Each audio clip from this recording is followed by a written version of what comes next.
In April last year, he abducted, detained, and tortured my close friend and bodyguard called Eddie Sebufu, also known as Eddie Mutwe.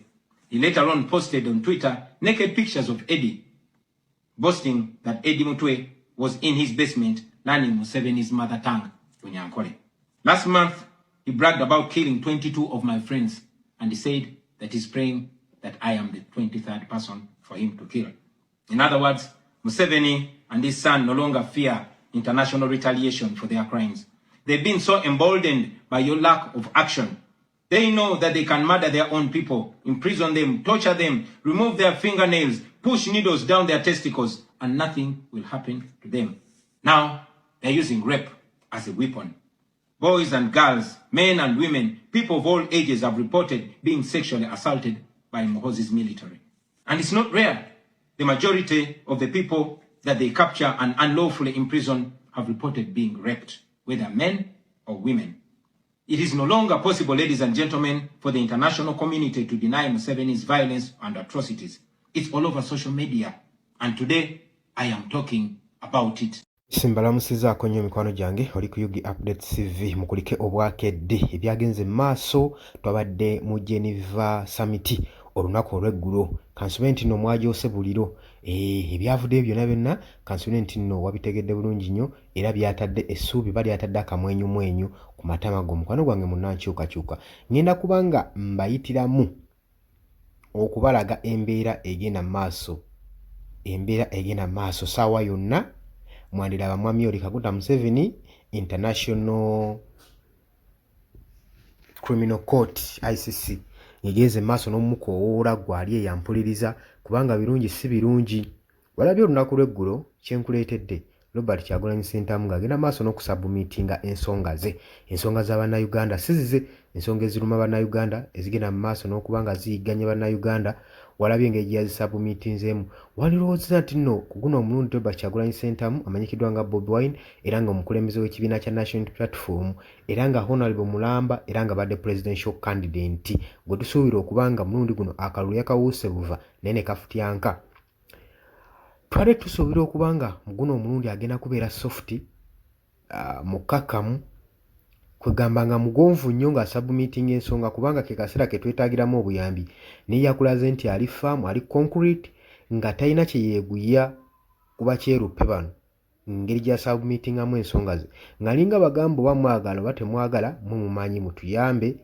kubanga agamba temufuddeemu waliwo ne statement gy'akoze n'agamba ndaba nga aba international communities temufuddeeyo ku Uganda olw'okuba amawanga gano galina interest gajja mu Mwami Yoweri Kaguta Museveni kati tegali interested kuyamba ku Bannayuganda kweddiza nsi yaabwe omulembe omugigi tebagufuddeeko naye ebyagenze mu maaso n'okusabumitinga tebiyinza kuleka Mwami Yoweri Kaguta Museveni kyekimu bijja mmuleka asattira teri yali amanyi nti eno embeera egenda tuukawo era egenda kubeerawo okusinziira ku byagenze maaso Kyagulanyi agamba omusajja ono yeeyisiza ddala bubi nnyo abateera kuba mu mbeera ebalaga nti no demokulasiya gwakulembeza so nga tewali demokulasiya mu ggwanga Uganda mutabani we agenda mu maaso n'okuntiisatiisa okunzita era juzi yakola ekiragiro n'agamba Robert Kyagulanyi Ssentamu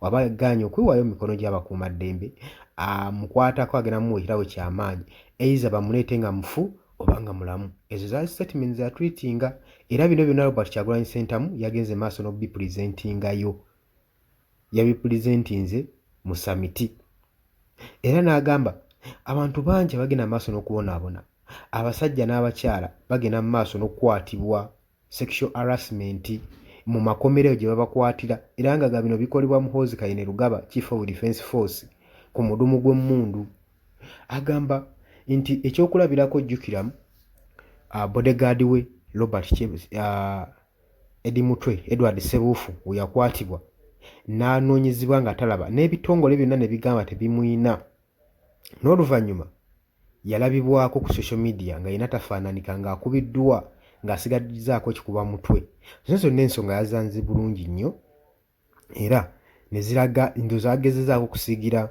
bazungu bano ekifaananyi nti nno mu makomera mukyali mu ba political prisoners abatalina musango bangi abantu be bakwata nga tebalina musango wayiswa mufumbiro gyali Gaddafi. Mwami Yoweri Kaguta Museveni kyasooka okukola kwe kuggyawo ba bodyguard ba Robert Kyagulanyi Ssentamu ng'ekigendererwa tetwakimanya. Paka kati tetwamanya kigendererwa ekyo oba baali babaza kaki, kubanga bano be bamu ku baali basajja nfanfe abatambulira ku Robert Kyagulanyi Ssentamu ku lusegerere.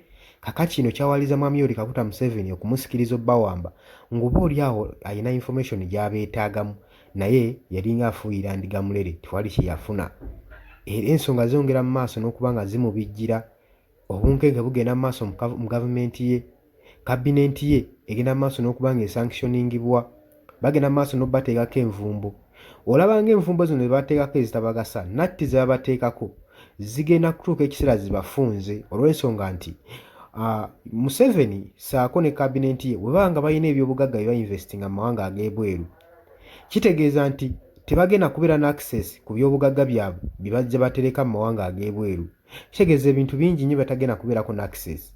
Bwe bakugamba nti nno tukwa sanctioninze mu ggwanga erya Amerika, kitegeeza nti nno mu Amerika mwokka, wabula n'amawanga agaliraanyewo Amerika geekolagana nago, geyinamu enkolagana nago.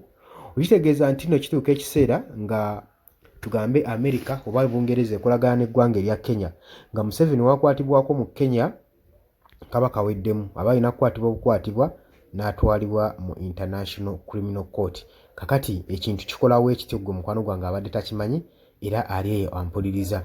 Njagala nkutegeeze nti ensonga zino newankubadde oziraba nga zigenda mu maaso, ebibuuzo bannayuganda bye balina bingi. Weewaawo ne gavumenti ebibuuzo byeyina bingi. Gwe weebuuza ne gavumenti yeebuuza tuzzaako ki? Kubanga oluvannyuma lwa summit tebamanyi kiddako, tebamanyi Kyagulanyi kyazzaako, tebamanyi bazungu ki kye bazzaako. So ne Museveni yennyini tamanyi kiddako. Kati beebuuza tuzzeeko ki, tubaleka ki? Kubanga naggamba Museveni yeetaaga Robert Kyagulanyi Ssentamu okutuula naye mu dialogues ku mmeeza y'emu, bateeseganye, babuluzeeko at least Uganda oludda, buli omu afuga epaati mu ngeri y'ekimpowooze. Era abakulembeze bonna bwe mulaba aboogeza amaanyi, abavaayo ne bakola ebikolobero ne batagambwako, baali mu nteeseganya ez'okuwaanyisa obuyinza. Naye obuyinza omungeri y'obubuwaanyisaamu si direct, indirect, ey'okugabana eggwanga. Ne bagamba nti nno kati wategedde ekisanja ekyali kiddako Salim Saleh gwe yali agenda okikwatamu, kye tugenda okukola tukuwadde paati ya Northern Uganda, gwe gundi tukuwadde Eastern, gwe tukuwadde Western. Kati weewuti eggwanga we ligabanyizibwamu. Kati wandifundikire olaba nga Robert Kyagulanyi Ssentamu ayagala okuweebwa privileges mu gavumenti ya Mwami Yoweri Kaguta Museveni, atuule ateesiganye nabyo, kubanga tosobola fuga ggwanga ng'oyinako 20%. Ekyo nakigambye.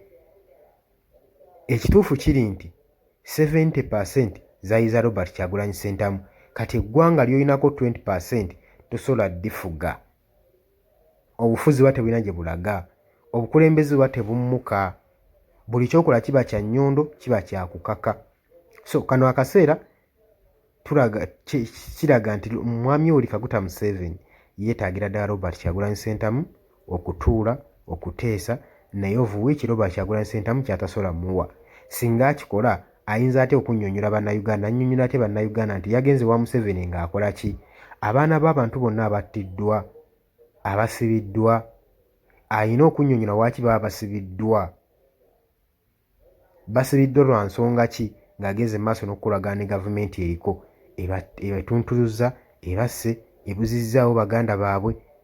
Kakati embeera bw'etyo olabira ddala nga Robert Kyagulanyi Ssentamu ali mu kattu, gavumenti emunoonya emuyigga, gwe munnansi omutaddemu obwesiga omwesiga, era osuubira essuubi ligenda kuva mu ye ali mu buwaŋŋanguse. Gavumenti ga temuyigga naye ng'emunoonya, ewe yazingiddwako, golowooza aba ayina kukola atya? Kati pulaani nze gye ndaba eriwo, oluvannyuma lwa Robert Kyagulanyi Ssentamu okukola byonna byonna ajja kudda mu ggwanga, naye ensobi gavumenti gy'ejja okukola kwe kumukwata.